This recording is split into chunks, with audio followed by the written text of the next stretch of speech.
Good morning, everyone, and apologies for the delay. As is usual, it takes a little time on this last day for us to organize ourselves for the final day of the meeting. I would like to express my appreciation for everyone's patience and perseverance. I think, Dr. Wilson, we have an agenda for today, and perhaps I can turn to you and then we can walk through the agenda. Thank you very much, Chair. Secretariat, if we could just have the slide deck brought up with the agenda, please.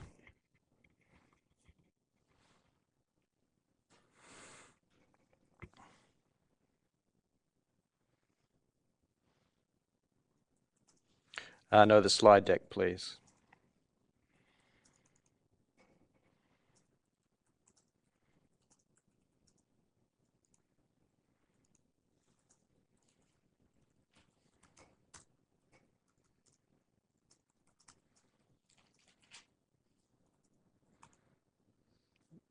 Just confirming, awaiting the slide deck to come up, please. Okay. Thank you very much, Chair. So we have a number of final decision action items as part of our remaining agenda. And I'll just go through those and very quickly and pass to yourself. So we have 8 items remaining. We have to move through the regulatory components, such as the adoption of the mortality limits, the TCY and the resulting FCY. This would, of course, result in the Charter Pacific halibut limits in addition, so that is the second item. We need to revisit and potentially adopt the Rules of Procedure 2022. We have the standing election of the chairperson and vice chairperson for the next year. We have the location of AM099 and the associated annual meeting calendar for discussion.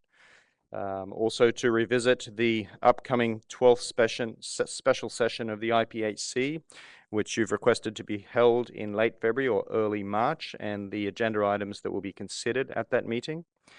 Under other business, if there are any remaining items that you would like to address before we move to the final process for agreeing to the adoption of the report process for AM098.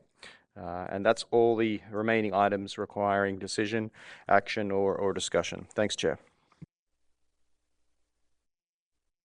I appreciate that.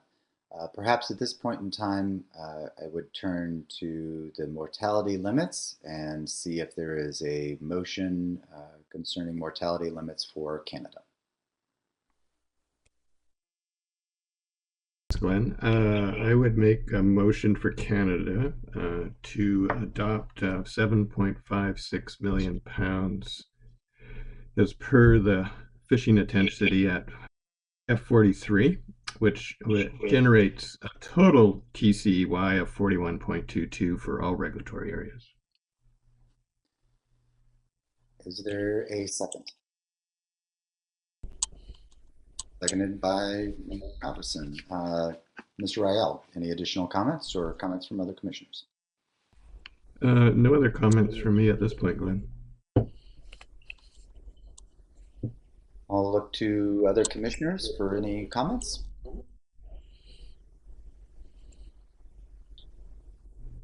Okay. Not seeing any.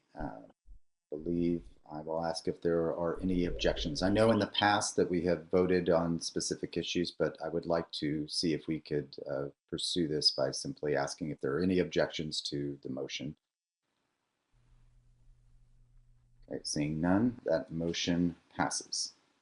Now we're moving on to the United States, and the United States was proposing that we would adopt TCEYs for all management measures at the same time. And since the Commission isn't bound by Robert's Rules of Order, I would be making the motion on behalf of the United States. And so the TCEYs for the various U.S. regulatory areas that I propose are as follows. For U.S. Regulatory Area 2A, 1.65 million pounds. For U.S. Regulatory Area 2C, 5.91 million pounds. For U.S. Regulatory Area 3A, 14.55 million pounds. For Area 3B, 3.9 million pounds.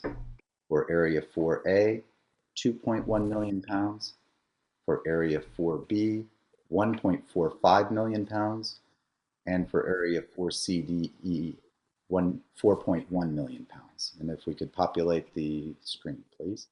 And that, as Mr. Rael has pointed out, should add up to a total of 41.22 million pounds, which is reflective of the combined TCEY and F43 SPR.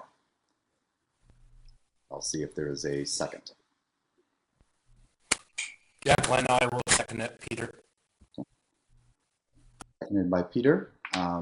I have a few brief comments on how we arrived at these specific numbers, and I did want to take a little bit of time because, as everyone is aware, the United States has 9 of the 10 regulatory areas within the IPHC convention area, and I think this process of apportioning among U.S. regulatory areas is an important one, and I would like to clarify some of the rationale that went into these particular apportionments.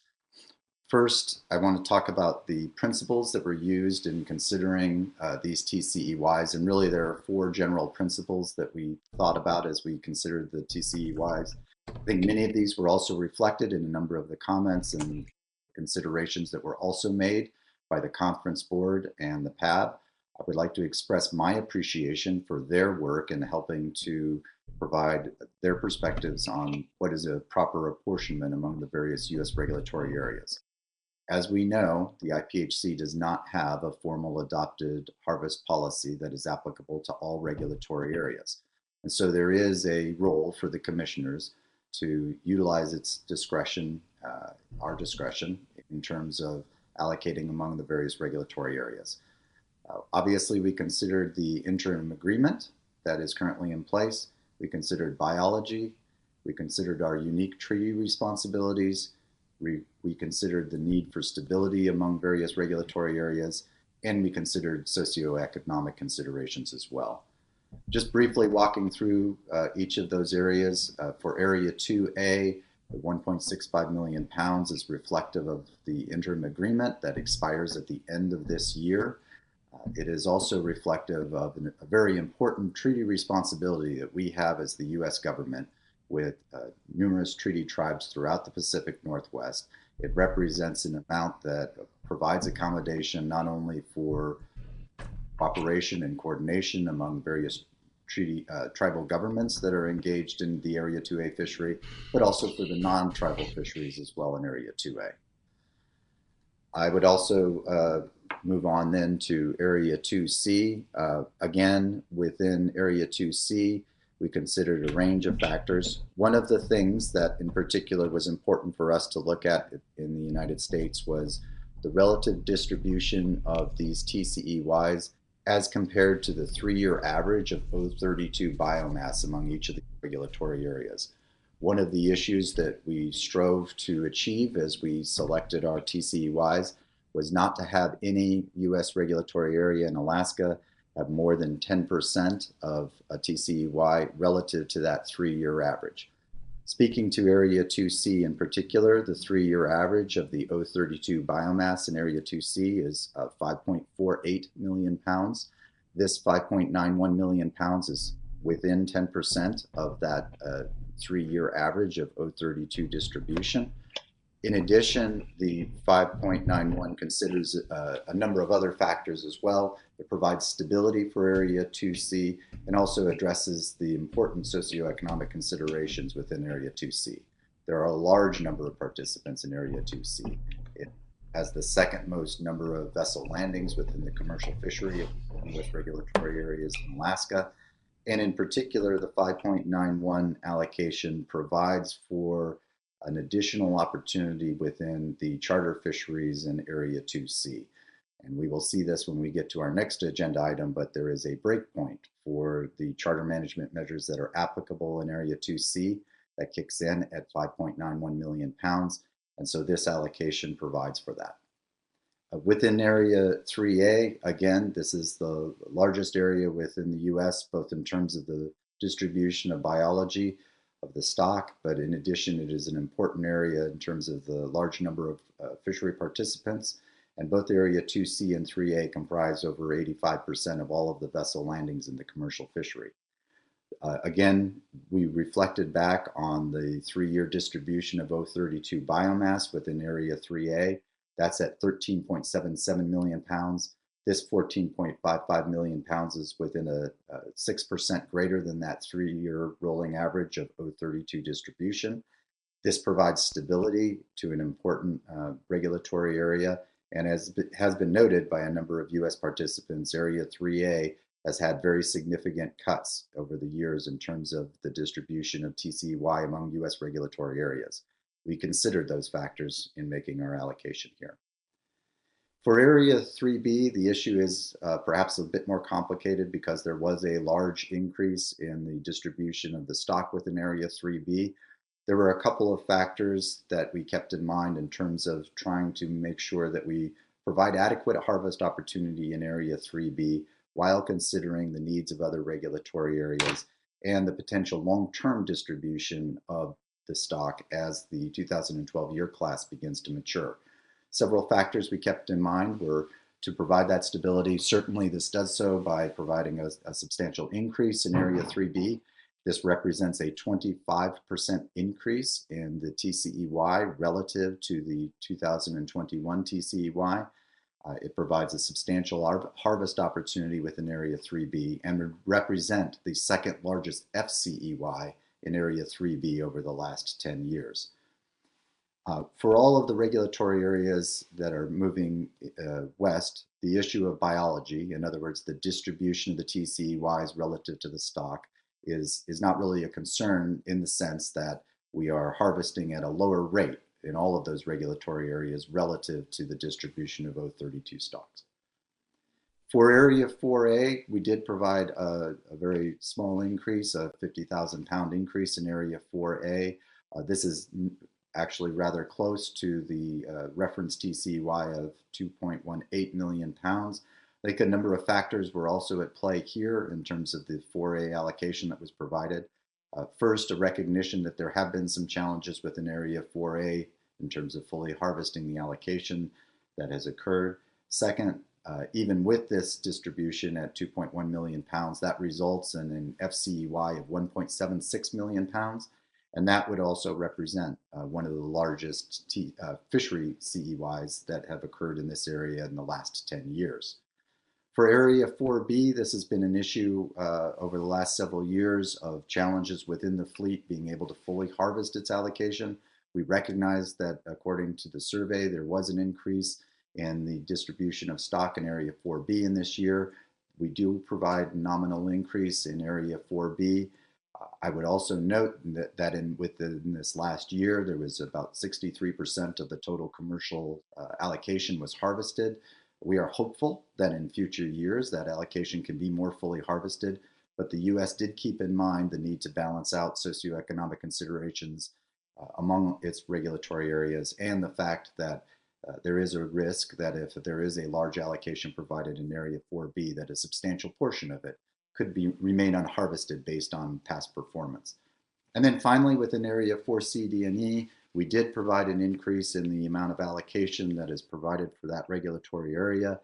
As many of us are aware, that is an important regulatory area throughout Alaska and supports not only a broad number of fishery participants, many of whom participate from remote Alaska communities with limited additional socioeconomic opportunities, but it also provides for allocations to the Western Alaska Community Development Quota Program, which is an important program that broadly provides benefits throughout Alaska for a large number of coastal communities.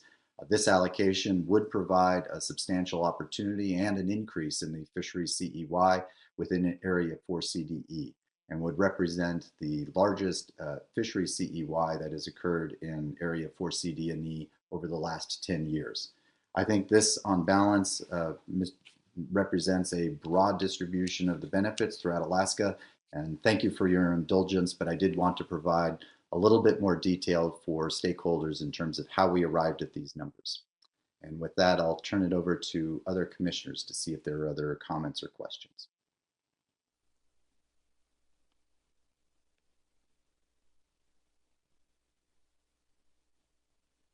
Okay, seeing none, I'll see if there is any objection.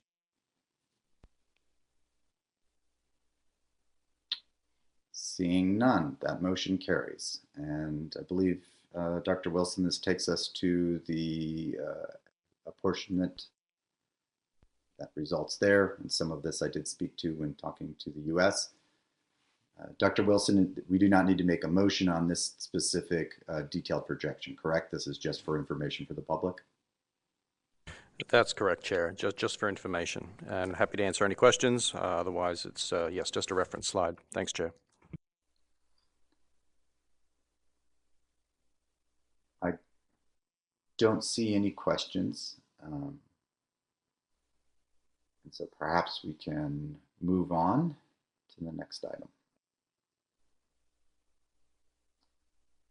And thank you, Dr. Wilson. So my understanding is that this, what we see on this slide are the specific charter allocations that result for Area 2C and 3A based on the framework regulation that we adopted yesterday. Is that correct?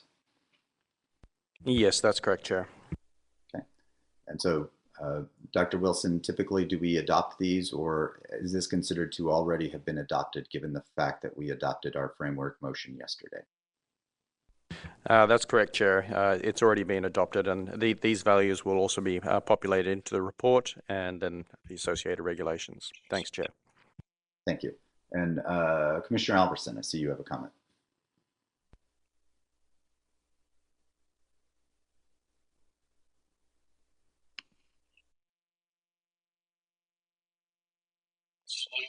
Chairman, I was just wondering if all of those would be up on the website for the commission so the general public can see that if they don't have time now to make a copy of it.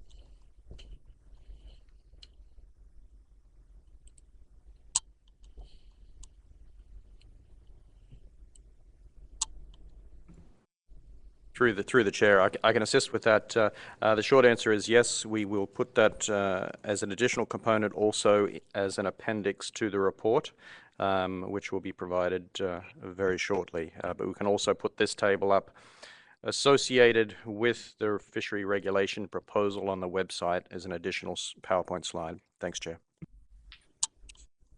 Thank you, Dr. Alverson. Thank you, Dr. Wilson. So perhaps if we can return to the next slide.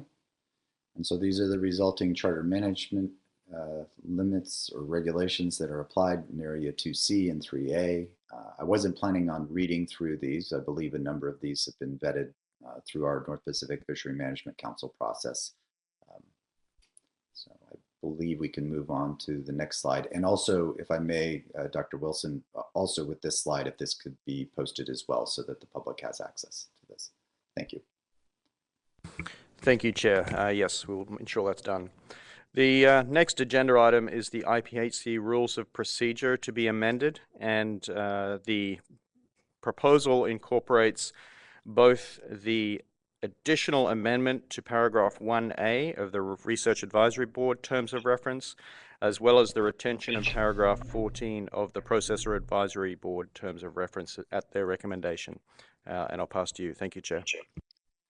Thank you, Dr. Wilson. And I'll see if there's a motion here that needs to be made. This is Bob. I would move that the commission adopt slide 8 IPHC Rules of Procedure 2022 that's before us. And if there's a second. I would. Thank you. Commissioner Rael seconded. See if there's any discussion on this topic. I believe Dr. Wilson has described what this is, so unless there's additional comment on this. Not seeing any, Bob, you're, okay, great, thanks. Not seeing any additional comment on this. Is there any objection to adopting this? Okay. Seeing none, this motion passes. Back to you, Dr. Wilson. Thank you, Chair. The next agenda item is the standing election of a chairperson and vice chairperson. And I'll pass to you again, Chair. Thank you. And could we have a nomination for a chair?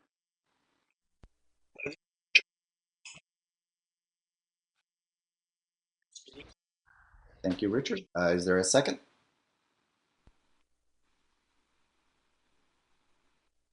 I'll second. Thank you. And is there any objection? Okay, seeing none. Congratulations, Paul. And then next is the selection of a vice chair, I believe. That's correct, Chair. Yeah, I nominate Glenn Merrill as vice chair for the upcoming annual meeting. It's Peter. Is there a second? Second. To Albertson. Is there objection? Okay. I'm nominated as the vice chair. Thank you. Anything else on this agenda item, Dr. Wilson? No, that's everything, Chair. Okay. Moving on. So the next agenda item is the date and location of the 99th session of the IPHC annual meeting. Over to you, Chair. Okay. Thank you, Dr. Wilson. I believe motion for the location for AM098.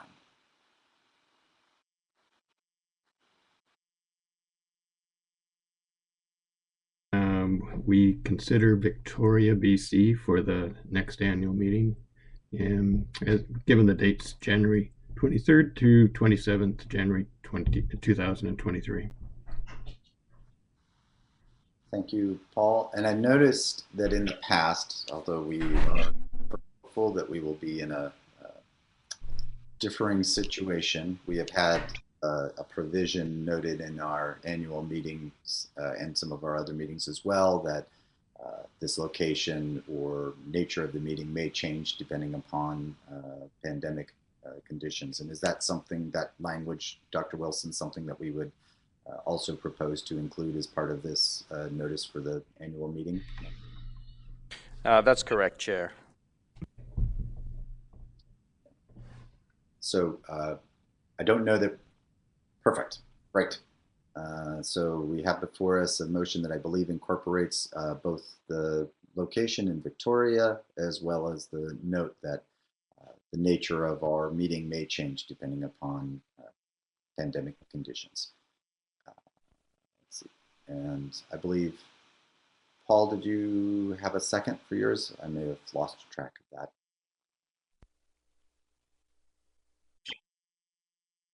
Did you have a second for your motion? I did not hear it.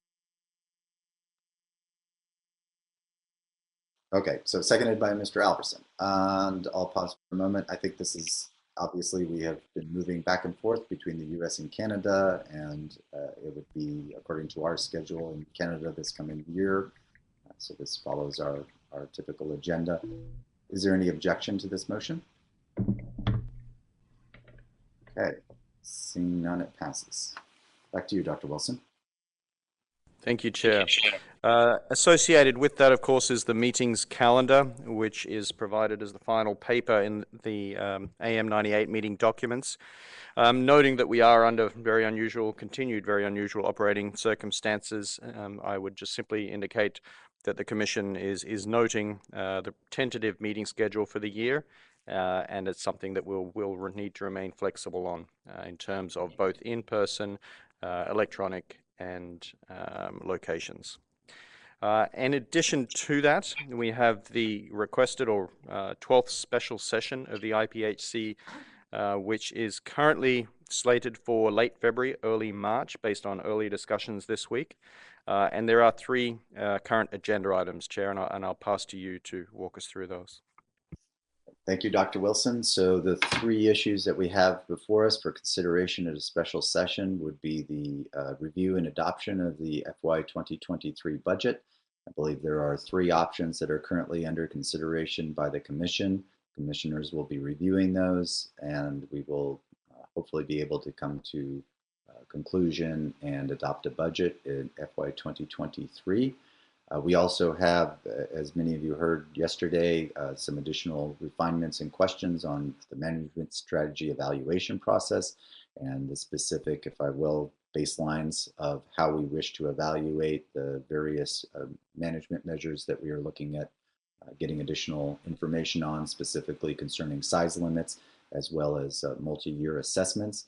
And we'll have additional refinement that will be presented to the Commission at the special session that we will be able to provide additional guidance back to the Secretariat on. And then finally, as many are aware, there was extensive discussion about modifying the daily bag limit in IPHC Regulatory Area 2B to authorize up to 3 fish per day. There'll be an opportunity for information on that to be provided by Canada that can be then disseminated to various domestic interested parties within the United States, and hopefully be able to come up to some conclusion on that issue as well in our special session. And I guess given that and those agenda items that we have before us, perhaps I guess a motion is needed to adopt not only the those specific 3 issues for the agenda, but also the general timing that we have specified here. So I'll turn to my other commissioners and see if there's a motion to do that.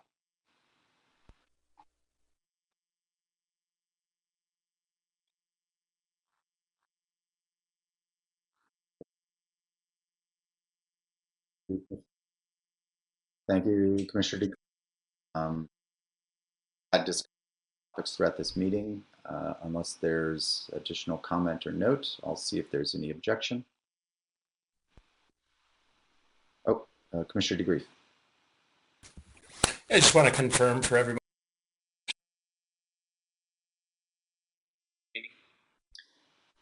Thank you, Commissioner DeGrief. Yes, and I think that that is certainly what we intend to do. And I think just for the public as well, it would be helpful to be aware that I think we would anticipate this being no more than a one-day meeting, and perhaps, depending upon the nature of discussions that occur, could be resolved within an afternoon. Is that generally correct, Dr. Wilson? Yes, that's generally correct, Chair. We remain flexible, however, whatever duration you'd like it to be in. Thanks, Chair.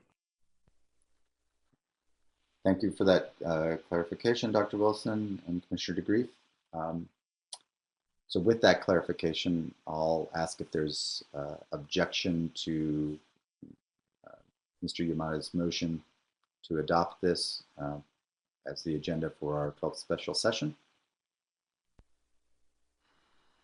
Okay, seeing none, I believe that will move us on to the next agenda item. I'll note we will be able to provide, Dr. Wilson, correct, some additional guidance to the public about when exactly we intend to hold this special session over the next week or so, I would hope. Yes, that's correct, Chair. There's a requirement to send out an invitation to commissioners and all stakeholders no later than 15 days before, but as you say, we'll endeavor to do that once we have an agreed date very shortly. Thank you, Chair. Great. Thank you, Dr. Wilson. With that, I believe that takes us to our next agenda item. Thank you, Chair. And this is for the Commission to consider how you would like to proceed with the adoption of the report of the 98th session. Thank you, Chair. Thank you, Dr. Wilson. And I see here it's noted via correspondence. Do we need an actual formal motion that we intend to adopt the report via correspondence, or can we just note our preference that that would be where we would go? Yes, thanks, Chair. Just a simple agreement that that's how you'd like to proceed rather than adopting in session this afternoon. Thank you, Chair. Wilson, and I think we've had internal discussions as commissioners and have agreed that adoption via correspondence probably accommodates a number of different schedules. So I believe that we're in agreement. That makes sense.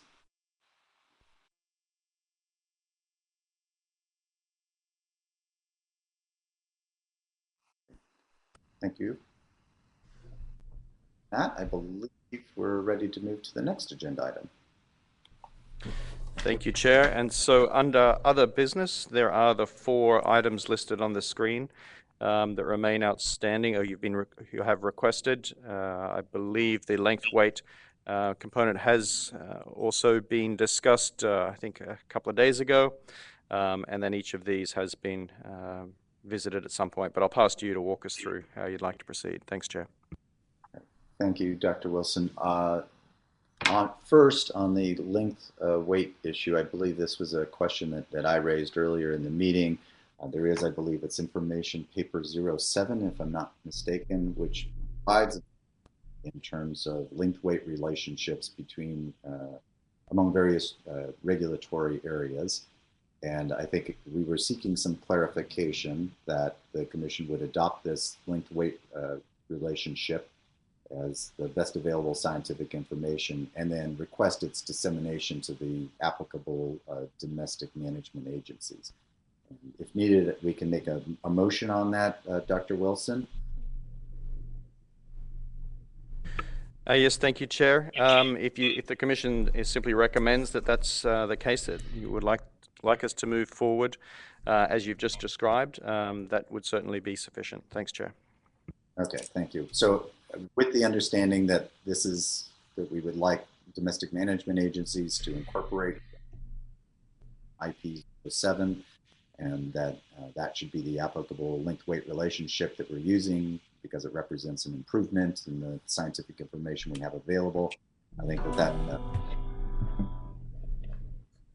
I think there had been some confusion among the public about whether or not this represented the new length weight relationships that we should be using. So with this clarification, I hope that provides clarity to domestic management agencies and helps us to improve our efforts to use the best available information. Moving on then to the 5-year integrated research and monitoring plan. And I'll turn to other commissioners to see if they have comments on that.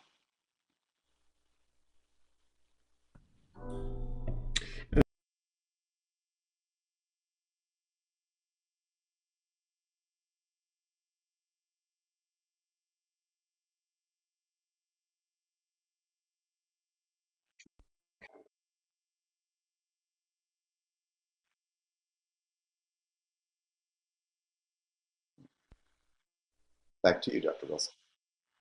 Thank you very much, Chair. Yes, so the development of the next 5-year plan, which is an advancement on the previous 5-year plan, which focused on biology and ecology research. The new 5-year integrated research and monitoring plan aims to achieve a full integration of all of the activities that the Secretariat undertakes for the Commission. So not only the biological and ecosystem science research that we undertake, also the stock assessment, the management strategy evaluation, and also all of the monitoring work we do, such as that within the Fishery Independent Setline Survey, and then also our port sampling programs and activities that we do coast-wide. We've been developing this plan for probably a year and a half. It's been on the table. And over the last or the middle 6 months in 2021, we have provided that both to the Scientific Review Board at its 2 meetings for additional review, comment, as well as our external collaborators, particularly the universities, some of the academics that we work with, some of the key elements within there that we would like to see developed and implemented over the coming 5-year period. The plan at the moment is to continue to refine and develop that integrated plan based on the decisions from this meeting of the Commission. And we expect that we will probably take another three months or so to work through that plan, update it based, as I said, on the decisions arising from this meeting. And again, provide it to the Scientific Review Board, both for intersessional comment, but then formal consideration at their upcoming SRB meeting in June of this year.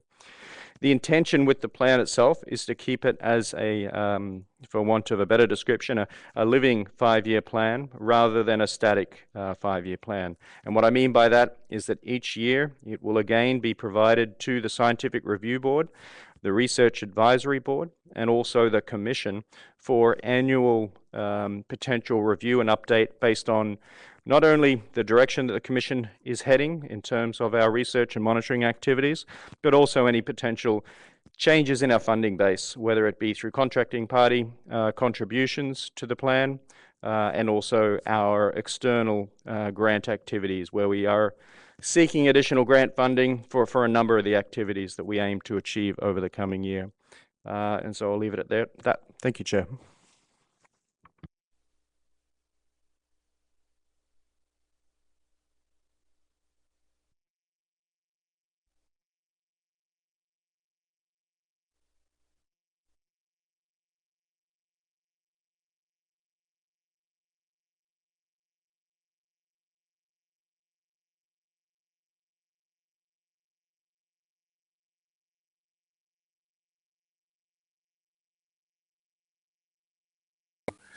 Integrate those funds as well. Yes, through the chair. That's correct. So within the budget, the FY22 budget, for example, the updated budget from this meeting, there are elements associated with the 20 Research Fund, which are specifically targeted at the biological and ecosystem science research components.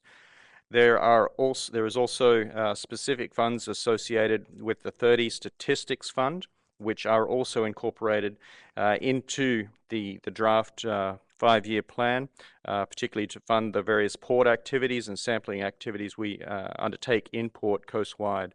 In addition, as part of the 40 FIS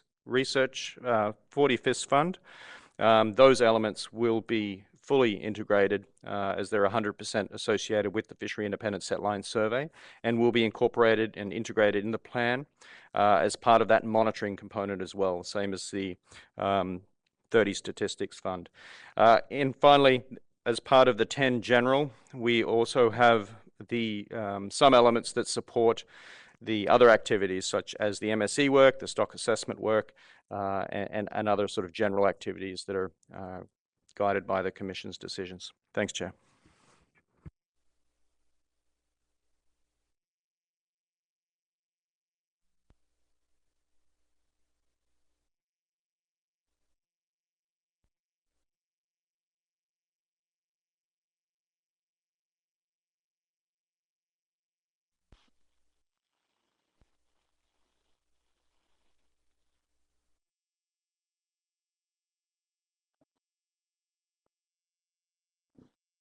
Not seeing other hands on this issue. I believe we can move on to the 100-year anniversary. Sorry, Chair, I think you just skipped one there. Number 3, the socioeconomic project Right. completion. Yeah, I did. Thank you, Dr. Wilson. Having some screen freezing issues here today, so why don't you, I believe, are any comments? My commissioners first, and then I can come back to you.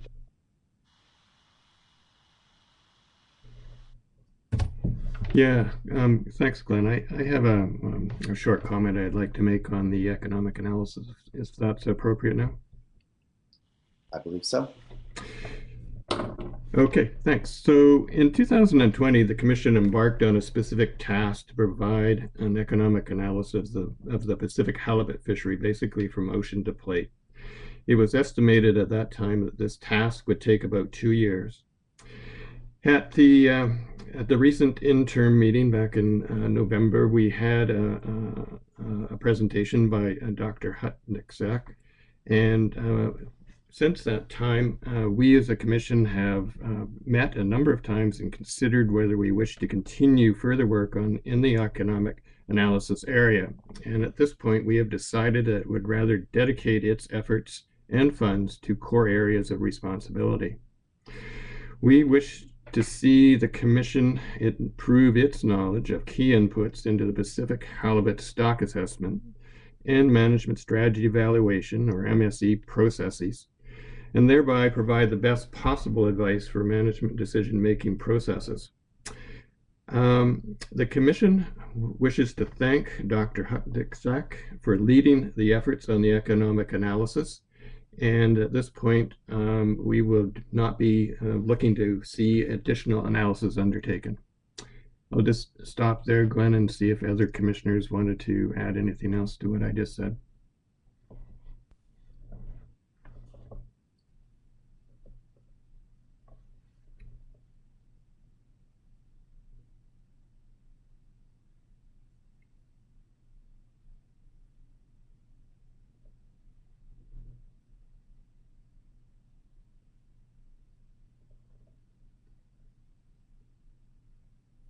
I'm not sure if you're on mute right now, Glenn. I don't hear you.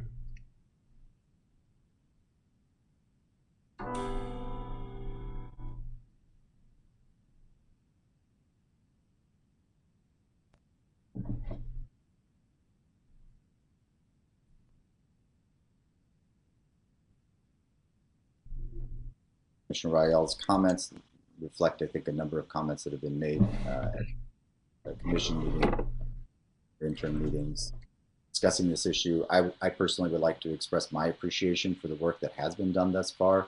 I think this provides a lot of information that can be useful for managers. This recognizes the fact that there are core responsibilities of the commission. Very situation. I think it's also helpful for us to focus our energies and efforts on some of those key responsibilities that we've discussed in the past. So I believe Commissioner Rael's comments are reflective of those comments that we have made in the past as well.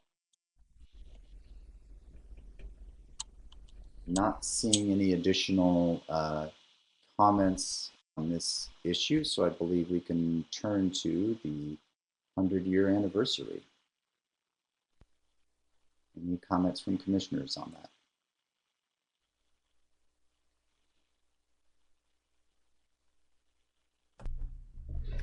Yeah, thanks, Glenn. I have just a short comment.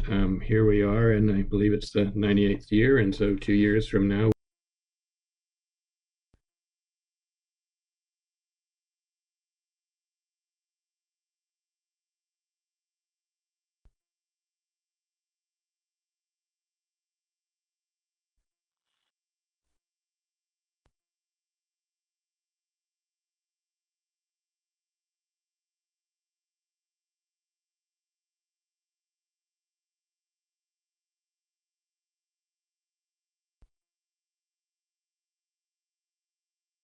for some ideas of how we would celebrate 100 years, but that's further down the road than at this meeting. But just wanted to raise that as awareness for people to think about going forward.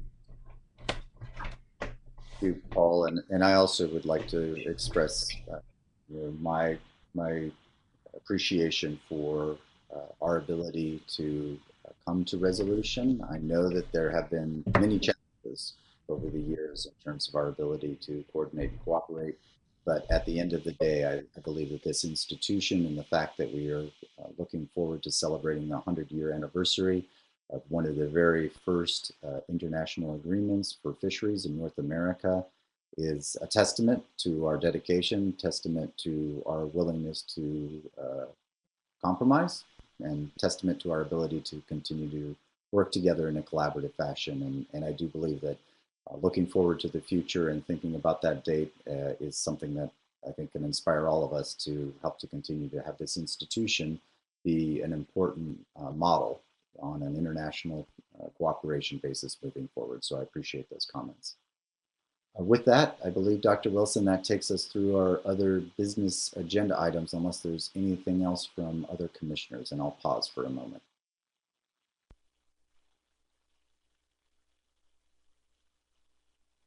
Commissioner Alverson.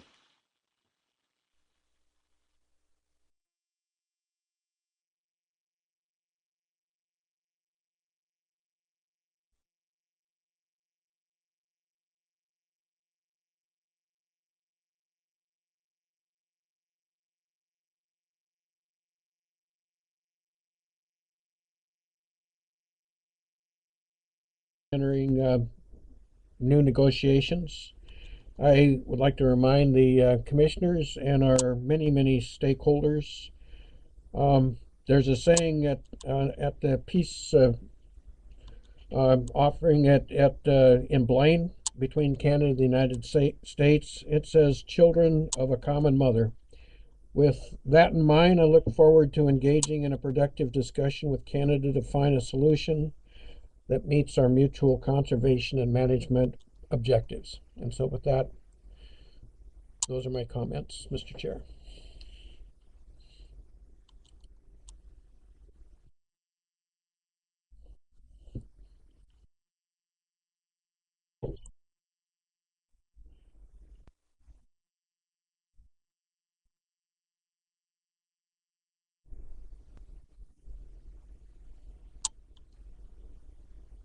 Seeing none, perhaps I will turn to my fellow commissioners for closing comments.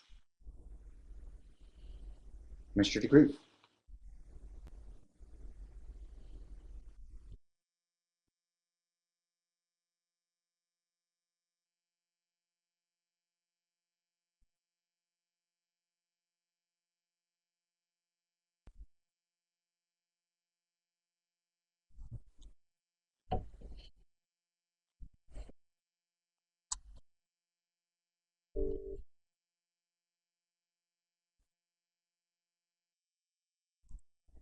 O32 stock distribution is how they view how allocation should work.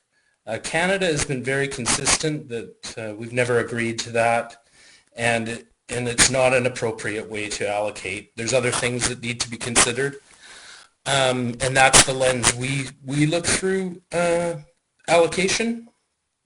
However, as the last few years have noted, a lot of these other considerations are considered by the U.S. in their allocation decisions as well. So maybe we're not as far apart in the way we view stock distribution and the baselines on that. And so I just wanted to make those comments that I look forward to working with my fellow commissioners and the advice from all stakeholders. And yeah, I'd like to thank everyone for another productive and good meeting, and I'll leave it at that.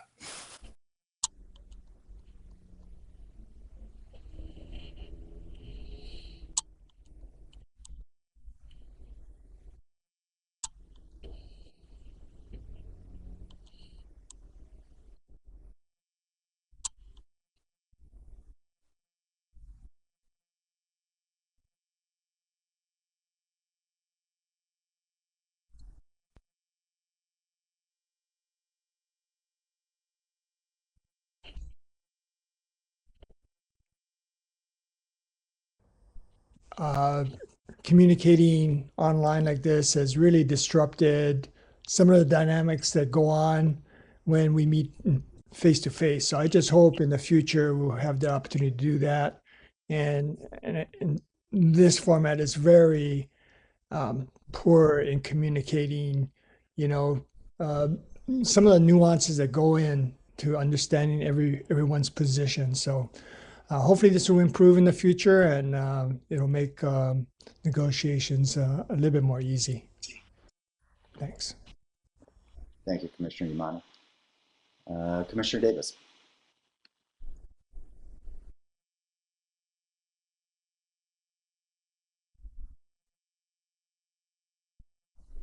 Acknowledge the challenges of this meeting format for all the others involved. We had several hundred attendees that stuck it out with us through the course of the week. Many of you spend substantial amounts of time working with us on trying to address important issues for sound management of the resource and all the other good things we try to do. And it's pretty taxing to carry that out in the best of circumstances. And as Commissioner Yamada referenced, I think it's more challenging in this format. And so I really wanted to express my appreciation to those of you on both sides in Canada and the US that have taken a lot of time out of your busy calendars and in a difficult format to invest your energy in the work that we try to do together. And I'm hopeful that at some point soon we will be able to do that work together again. So thank you.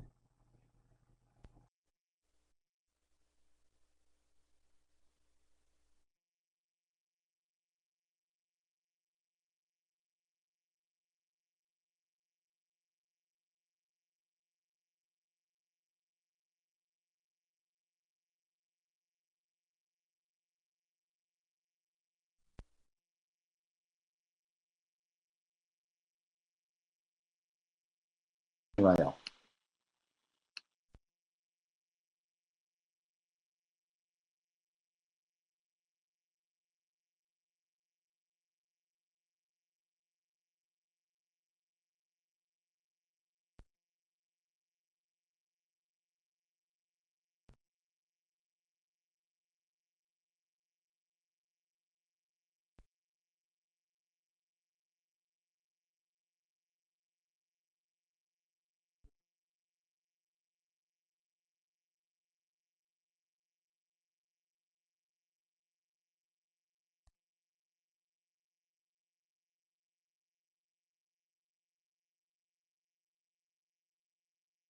Went through their deliberations, and clearly a lot of effort.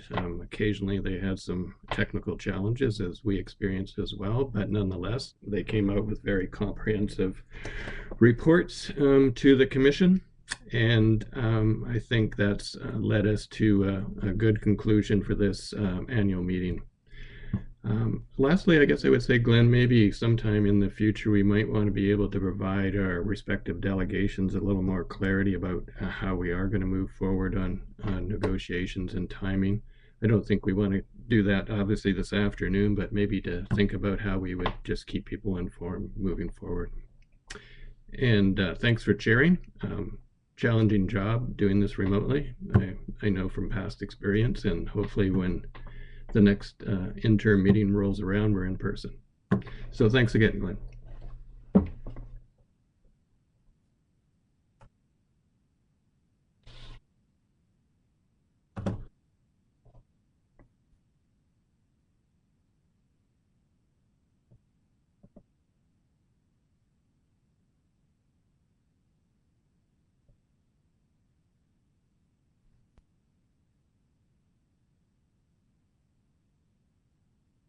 Process. Also want to express my appreciation to DFO staff for their engagement in this process as well. This is a really challenging environment for us to work in. Many of us have multiple things that we're trying to balance while we're undertaking these meetings, and those only become more challenging in an environment. I also want to express my appreciation to the stakeholders for their engagement in this process, reaching out to us throughout this meeting, as well as their engagement in the conference board and PAB in particular. Looking to where we're going in the future, I think it is important from the U.S. perspective to stress a few things. One, I think we have realized that there are a number of challenges with current interim agreement, which, as I noted earlier, expires. I think we noted that we are committed to several things. First, I think we're committed to working collaboratively to find an equitable and science-based approach. This apportionment allocation between the contracting parties and then within each of the contracting parties.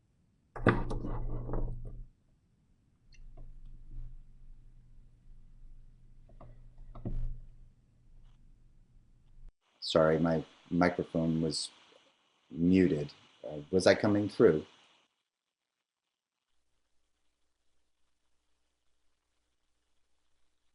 Yes, you were, Chair, until just right at the end.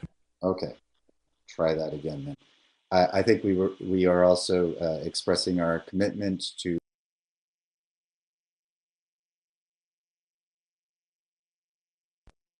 our recognition that we have specific treaty obligations that we will be considering throughout these negotiations, in addition to, as I noted earlier when we discussed our allocations for the TCUI this year, considerations of biology, considerations of stability, and considerations of socioeconomic impacts. I also want to note that we are certainly looking forward to a collaborative engagement with Canada, but we have not only these issues that we need to resolve in terms of the allocation aspects of our management, but also there are issues revolving around our financial contributions and seeking to better ensure an equitable share of the bilateral budget between the contracting parties. We have our work cut out for us. I'm looking forward, however, to continuing in the spirit, as many of you have noted, that this commission has operated under for almost 100 years of collaboration. And I thank everybody for their engagement in this process and look forward to a productive engagement in the future months coming ahead as we look forward to our next annual meeting and our next process. Hopefully, we can come to an agreement that provides some of the stability that we all seek while addressing a number of these concerns about equity and balance. With that, I believe that we are closed for our meeting. Dr. Wilson, I'll turn back to you to see if there are any other administrative issues that we need to address. Thank you very much, Chair. And before I jump to that, I just want to echo and thank the staff at the Secretariat, both those who are here in person and also those virtually, running 4 commission meetings in series at times and in parallel at others. Electronically has certainly proved a challenge, but I think they have all performed outstandingly, and it's a pleasure to work with all of them. It's an outstanding group of colleagues, and I do hope that we can all start to move forward with in-person meetings with various stakeholders. I'd also like to thank very much so our colleagues from the domestic agencies who've been working with us throughout the course of the year and also this meeting to ensure smooth presentation and agreement on various aspects of the Commission's work. And then finally, also to the stakeholders we've continued to work with, both in port, at sea, and also in these meetings throughout the course of the year. It's certainly a pleasure working with all of you.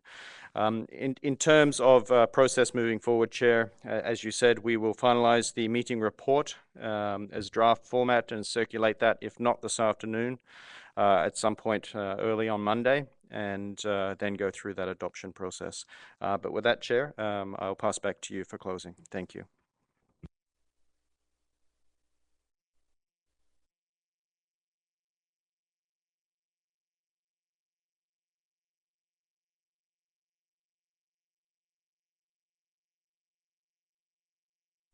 That's correct, Chair.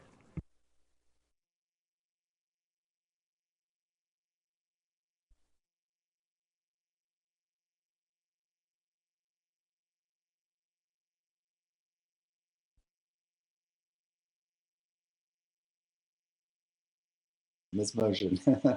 Okay, seeing the motion and the second, and I know that there's no objection to this one. I believe that concludes our work. Thank you again to everyone for your engagement at this meeting, and looking forward to working with all of you in the future.